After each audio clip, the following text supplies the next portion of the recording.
বিভিন্ন সময় দেখা যায় সিভিল মামলা দায়ের করার পর আদালত থেকে সেই মামলাটি নাকচ করে দেয় বা আদালত থেকে সেই আর্জিটি প্রত্যাখ্যান করে দেয়। আসলে কি কারণে এই মামলাগুলো আদালত থেকে আর্জি নাকচ করে দেয় বা প্রত্যাখ্যান করে দেয়? এ সম্পর্কে ফৌজদারি কার্যবিধি আইনের অর্ডার 7 রুল 11-এ এ সম্পর্কে আলোচনা করা হয়েছে।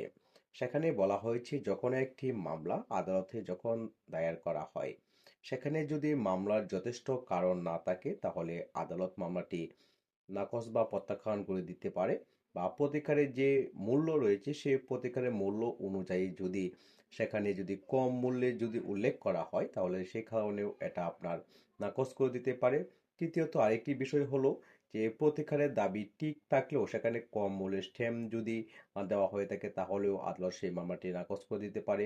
চতুর্থত আরেকটি কারণ হলো আইন অনুযায়ী যেখানে মামলা করা নিষিদ্ধ রয়েছে সেখানেও কিন্তু মামলাটি নাকচ করে দিতে পারে। সুতরাং এই চারটি বিষয় খেয়াল রেখে অবশ্যই সিভিল আদালতে মামলা দায়ের করতে হবে। এই চারটি কারণ দেখে যদি মামলা দায়ের করা যায় তাহলে আদালত অবশ্যই মামলা গ্রহণ করবে এবং আপনার মামলা নাকচ বা প্রত্যাখ্যান হবে না।